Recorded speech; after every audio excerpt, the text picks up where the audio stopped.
Ma yaumul 'id 'indaka ya imam? Kata seseorang kepada Sayyidina Ali bin Abi Thalib, apa arti hari raya untukmu, wahai Sayyidina Ali? Sayyidina Ali menjawab, Yom talqa rabbak,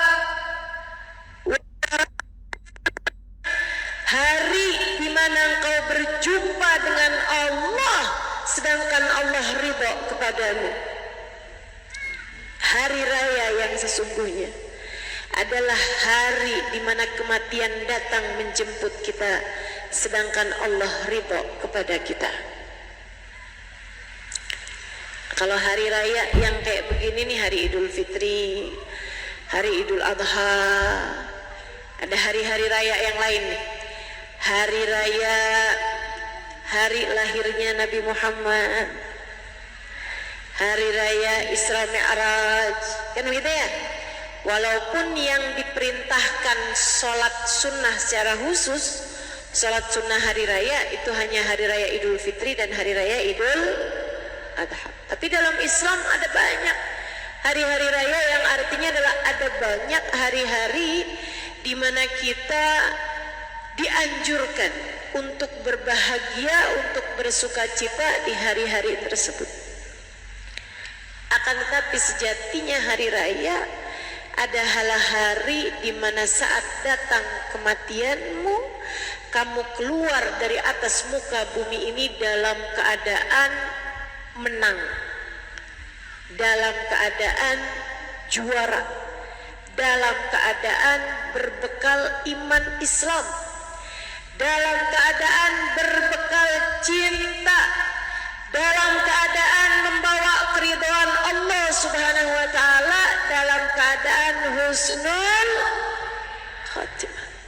Itu hari raya yang sebenarnya.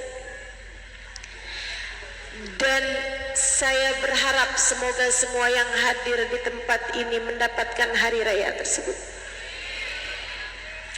Jangan ada sesiapapun di antaramu. Saya meminta kepada Allah dengan sepenuh ketulusan.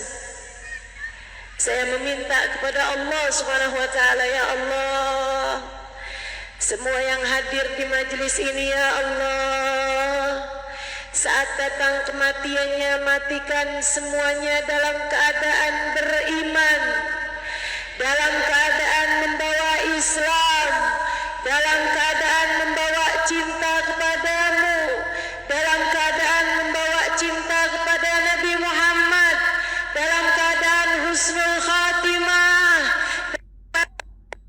amin. Ya Allah biha, ya Allah biha, ya Allah bihusnil khatimah. Saudara sekalian yang saya muliakan, hal yang paling penting buat kita minta sama Allah, hal yang jangan sampai kamu lewatkan dalam hidupmu untuk berdoa, hal paling serius untuk kamu minta kepada Allah Subhanahu wa taala, teman-teman saya sekalian. Saya ingat dulu saya tinggal hampir 5 tahun di kota Tarim, Hadramaut, Yaman. Orang-orang di sana tuh saling berpesan dengan doa, istaunat bidu'a gitu, istaunash bidu'a. Kalau ketemu sama orang, salaman, ucap salam, kemudian mereka bilang, doain saya ya, usik bidu'a.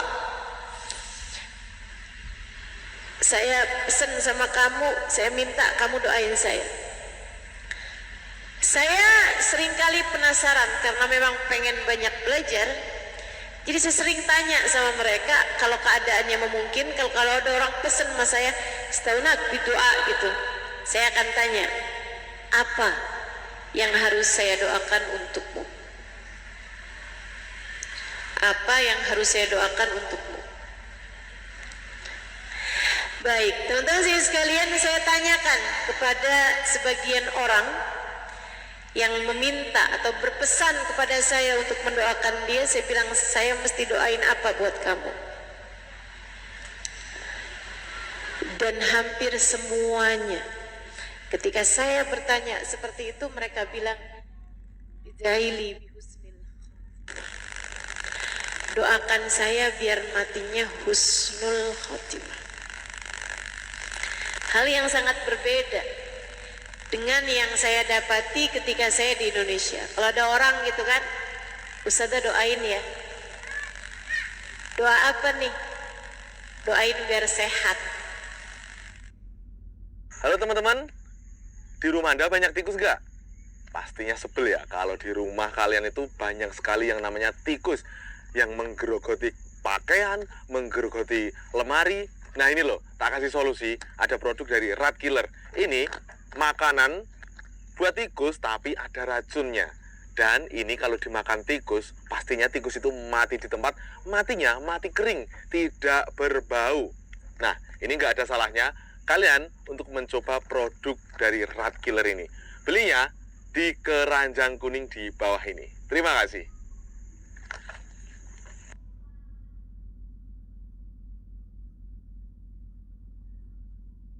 Assalamualaikum, aku Rama dan Suci. Tahun ini Ramadan pertama kami sebagai suami istri. Ternyata jadi suami pas puasa itu harus siaga. Sahur harus siaga. Mau udang galah? Gak masalah, gas lah. Mau cuci-cuci? Mesti siaga. Biar cepet kalau ganti keran. Keren kan?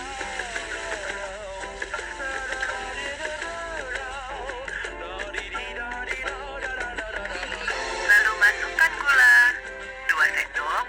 Aduk. Nunggu buka, tetap siaga. Meski tubuh sedang lelah, biar bisa husyuk dengerin tausiah. Pas mudik juga harus terus siaga. Telkomsel siaga nemenin perjalanan kita meraih kemenangan dan berbagi kegembiraan.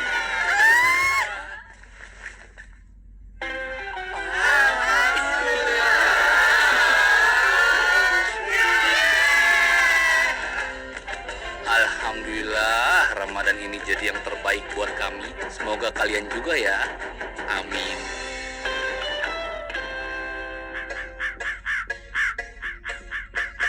Sehat. Doain biar rezekinya lancar. Atau doain biar anak saya keterima di sekolah favorit yang dia mau. Doakan biar suami saya gak kawin lagi.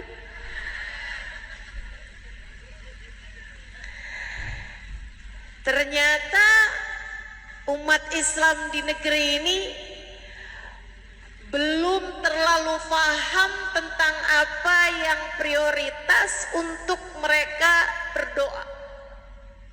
Buat doa, buat minta sama Allah masih harus perlu banyak belajar, teman-teman. Sebab apabila kamu hidup dikasih sehat, sebab apabila kamu hidup lancar rezekinya, jadi orang kaya, apapun yang kamu mau tersedia. Sebab jika kamu hidup punya anak-anak yang sekolahnya berhasil, sampai dengan mereka mendapatkan pekerjaan yang mapan. Sebab apabila kamu hidup di atas muka bumi punya suami yang sayang, tak berpaling hati darimu, tidak buka cabang di mana-mana. Akan tetapi di saat kamu mati dengan tidak membawa iman dan Islam. Tak ada arti dari semua yang kamu miliki di atas muka bumi ini. Kalau sampai saat ajal datang menjemputmu dan iman telah keluar dari dalam hatimu, sangat berkemungkinan apapun yang kamu punya menjadi sia-sia belaka. Sangat menjadi penyesalan dalam hidupmu. Tak ada artinya, teman-teman sekalian. Tak ada artinya. Maka yuk muslimah, mukminah, saudariku sekalian, Pikirkan. Untuk saat di mana Israel datang menjemputmu, setiap kali keinginan-keinginan dunia begitu bergemuruh dalam hatimu, setiap kali hatimu merasa begitu cemburu, setiap kali hatimu merasa dirundung kesedihan yang luar biasa, setiap kali hatimu berambisi terhadap keinginan-keinginan duniawi, ingat-ingatlah, dunia ini esok atau lusa akan segera engkau tinggalkan. Ingat-ingatlah, dunia ini sementara, teman-teman saudara sekalian. Senangnya sementara, susahnya sementara, bahagianya sementara, dukanya sementara, bangganya sementara, kecewanya sementara, cemburunya sementara, luka hatimu sementara. Semua yang ada di atas muka bumi ini sifatnya sementara. Sementara. Kalau ada orang cinta sama kamu, cintanya juga sementara. Kalau ada orang benci sama kamu, bencinya juga sementara. Kalau kamu senang habis punya rumah baru, senangnya juga sementara. Yang baru akan menjadi lama. Yang baru akan menjadi lama. Yang muda akan menjadi tua. Maka terhadap urusan dunia tidak usah berlebih-lebihan. Seringkali saya sampaikan, terhadap apapun yang tidak kamu bawa mati, jangan bela mati-matian. Terhadap apapun yang tidak kamu bawa mati, jangan bela mati-matian. Sampai segala cara kamu halalkan, jangan bu. Sampai segala cara kamu halalkan demi untuk membuat hati suamimu kembali kepadamu. Jangan dek.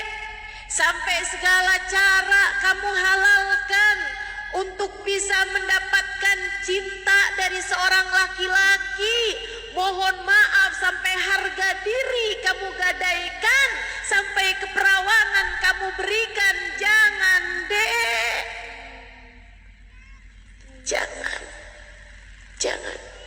Jangan pernah bela mati-matian sesuatu yang akan jadi penyesalanmu ketika kamu masuk ke dalam alam kuburmu.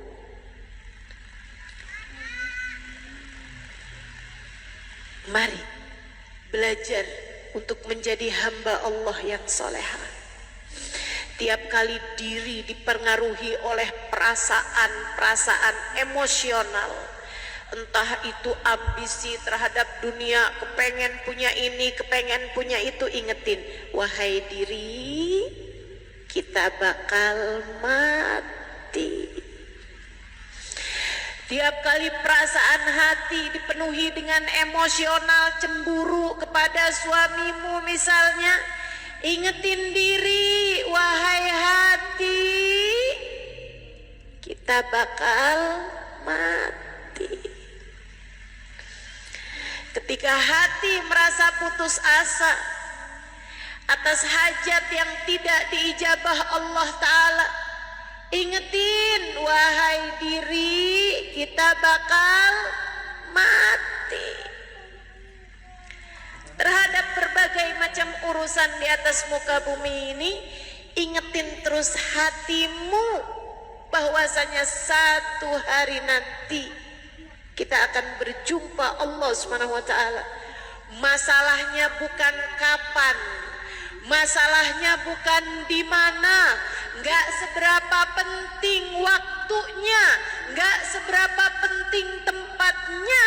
Masalahnya adalah saat kamu mati, adakah Allah ridho padamu sehingga dibukakannya pintu-pintu rahmat, pintu-pintu kasih sayang untuk Ataukah sebaliknya, Allah murka padamu sehingga ditutupnya pintu rahmatnya darimu, sehingga Allah pun tak berkenan untuk menerimamu. Saudariku sekalian, jika sampai saat mati Allah tak berkenan menerima kita, kemana kita akan pergi? Jika saat rohmu keluar dari atas muka bumi ini, kamu terusir dari pintu kasih sayang Allah, kamu terusir dari rahmatnya Allah, di pintu siapakah kamu akan mengetuknya? Di pintu siapa kamu akan datang? Bukankah kematian tak lain tak bukan hanya berpulang kepada Allah Subhanahu wa ta'ala yang darinya kamu berasal?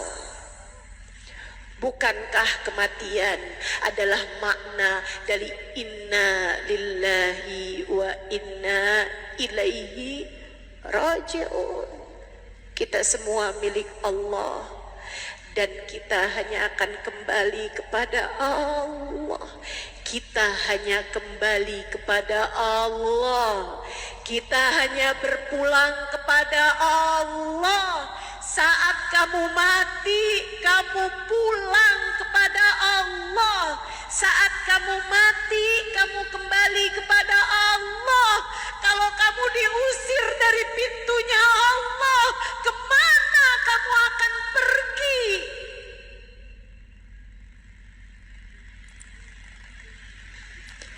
Jika kita diusir dari pintunya, kemana kita akan pergi?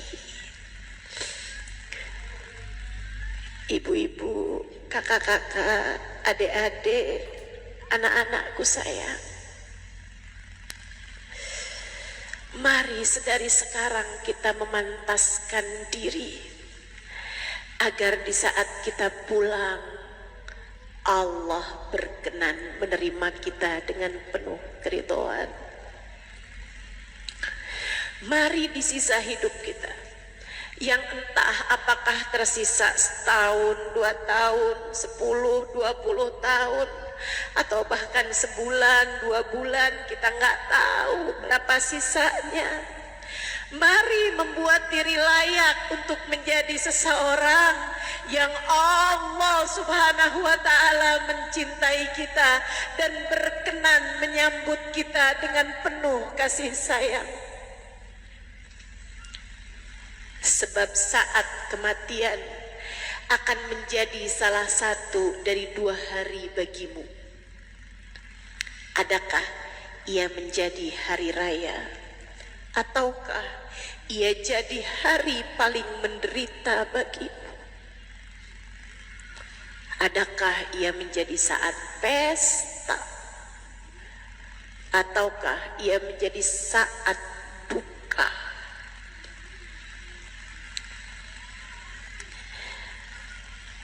Kalau sampai kamu mati su'ul khatimah,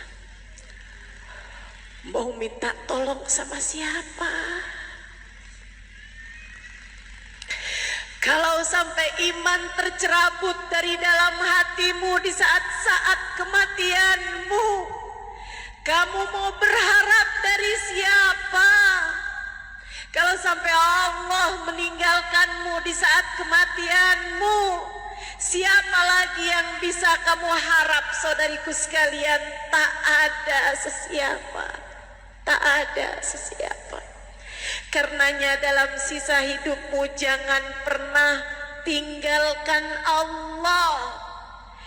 Jangan mau meninggalkan Allah di sisa hidupmu, agar kamu tidak pernah ditinggalkan Allah dimanapun dan kapanpun kamu berada.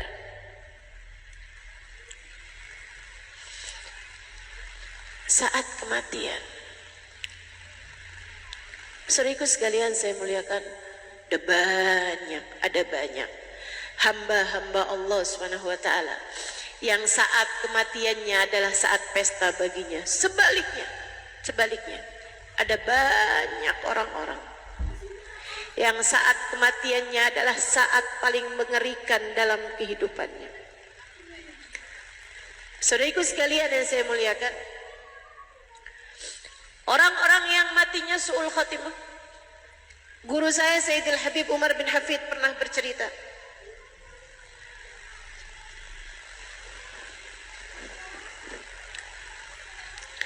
Kata beliau, ada seseorang tinggal di Madinah.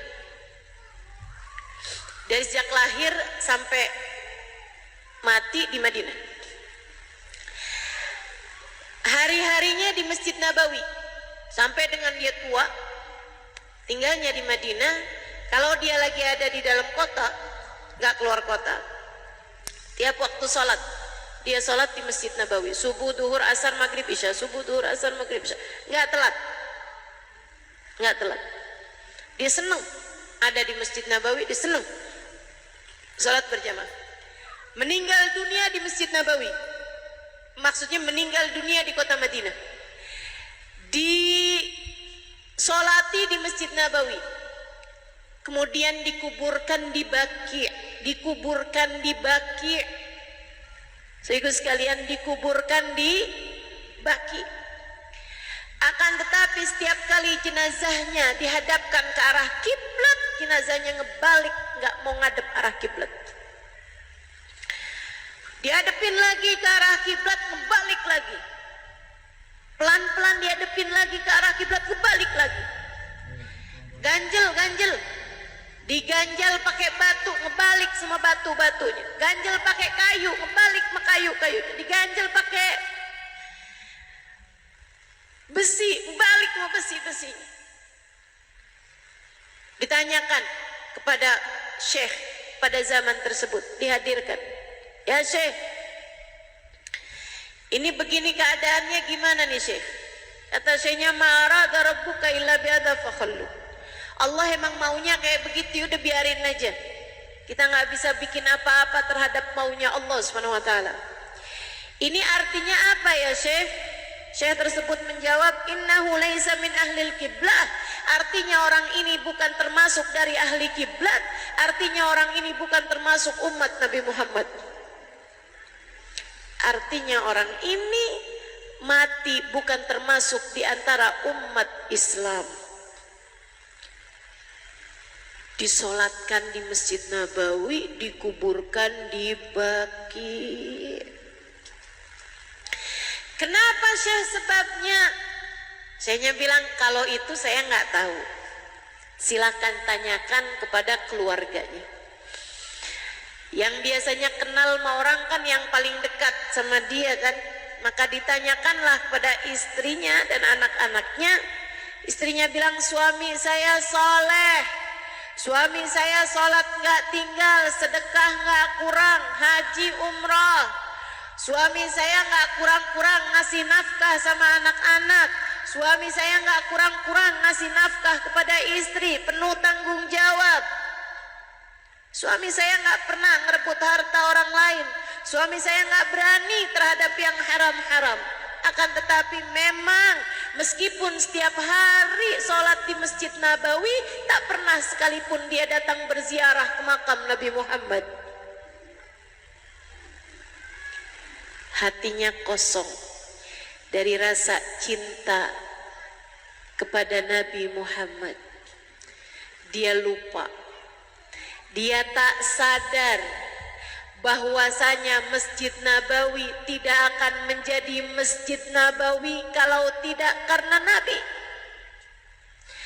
Dia lupa bahwa Masjid Nabawi tak akan berlipat ganda fadilah sholatnya kalau saja tidak karena baginda Nabi besar Muhammad. Hati yang kosong dari cinta kepada Nabi, Allah tak berkenan menerima semua ibadahnya, hanya akan ditolak di sisi Allah Subhanahu wa taala. Naudzubillah min dzalik. Hati-hati sama rasa hati, teman-teman. Terutama hati-hati sama kebencian terhadap orang soleh. Saya mau cerita, memang dari tadi juga cerita ya. Di kampung kami di Indramayu ada makamnya Habib Muhammad bin Abdurrahman Asgaf, kakek saya. Sebenarnya tepatnya kakeknya kakek saya. Ya, saya generasi kelima dari beliau. Habib Muhammad bin Abdurrahman Asgaf, seorang ulama, seorang soleh, seorang wali min auliyaillah. Dikuburkan tidak jauh dari rumah kami, rumah orang tua saya.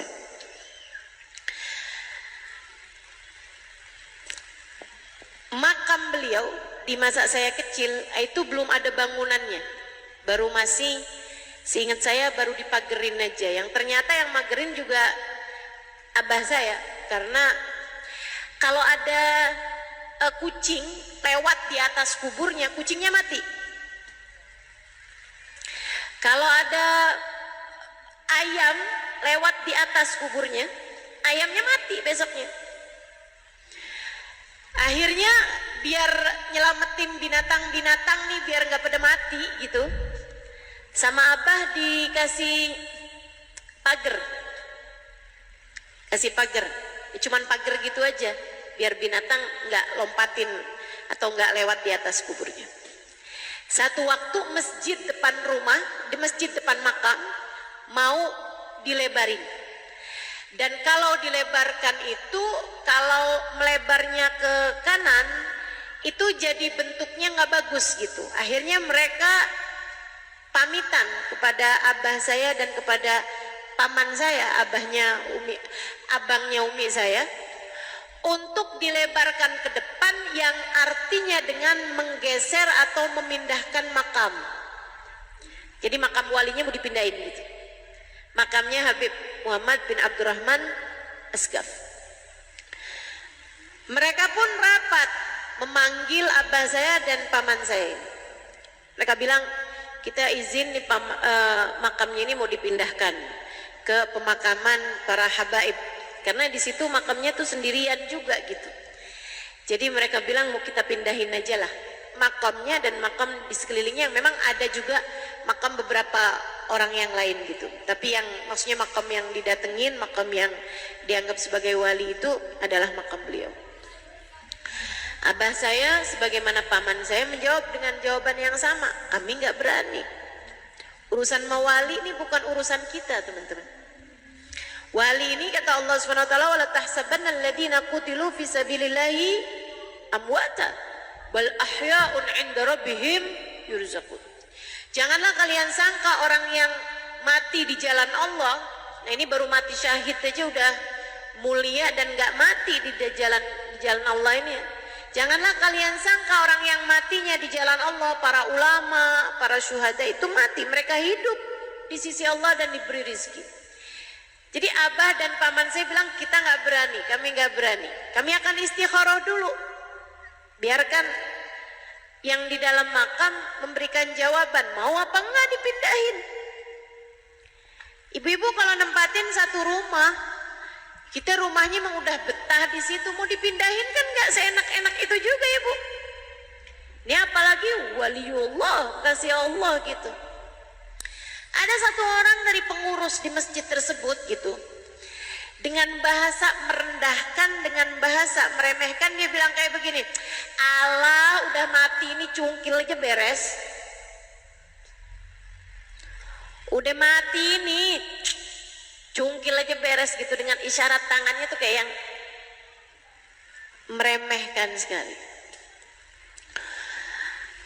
Ya, kemudian meeting pun atau rapat pun selesai, gitu kan ya, dengan tetap pemikiran bahwa kita nggak berani untuk melakukannya. Kami akan beristikharah, minta jawabannya. Dapat beberapa hari kemudian, teman-teman, warga sekitar dihebohkan dengan keadaan si orang yang tadi ngomong kayak begitu ditemukan gantung diri di kamarnya, mati bunuh diri. Kita nggak tahu, serem. Jangan berani-berani deh sama para walinya Allah Subhanahu wa taala. Dulu di zaman Imam Malik, saudaraku sekalian yang saya muliakan, ada seseorang ayah hatinya nih nggak punya pengagungan terhadap agama, walaupun dia hidup dengan kelihatannya biasa-biasa aja gitu, tapi hatinya tuh nggak punya penghormatan terhadap agama, nggak punya penghormatan terhadap ulama dan lain sebagainya. Anaknya pulang dari madrasah, ini ada banyak nih, hati-hati nih. Kita nih kadang-kadang kalau anak sekolah SD, sekolah SMP, sekolah umum, kita muliain gitu kan. Seragamnya mesti bagus, sepatunya juga kita beliin gitu kan. Tapi giliran anak sekolah madrasah, sendalnya sendal jepit. Nggak jelas warna seragamnya. Kalau urusan bayar SPP sekolah umum, waduh luar biasa. Cepetnya baru tanggal berapa udah kebayar. Tapi giliran urusan madrasah SPP-nya nunggak 3 bulan. Gak apa-apa lah, gak dibayar, biarin ini ustadz mah mesti ikhlas. Ada tuh yang model begitu. Hati-hati, hati-hati. Masalahnya ada pada kamu menghormati ilmu agama seperti apa gitu. Jangan sampai nih kayak si bapak ini. Anaknya pulang madrasah dengan bangga. Anaknya bilang, "Abah, Bah, atau Bapak, tadi Pak di sekolahan Pak, saya dong Pak diajarin sama guru untuk bersiwak. Pakai kayu siwak gosok gigi Pak. Katanya kalau kita pakai siwak itu Pak sebelum sholat, sholatnya berlipat ganda pahalanya. Nih Pak, kayunya dibagi-bagiin, kayu siwak Pak." Bapaknya bilang, "Coba lihat sini nak, lihat sini nak." Kasihin sama bapaknya digini nih. "Apaan ini mana? Ini nih pantasnya buat ngelempar anjing. Kayu beginian, ini kalau bapak dikasih nih, ini buat lempar anjing nih." Saudaraku sekalian, istrinya sedang hamil. Istrinya kemudian melahirkan pada suatu malam di rumah mereka. Anaknya lahir, mukanya kayak anjing. Dia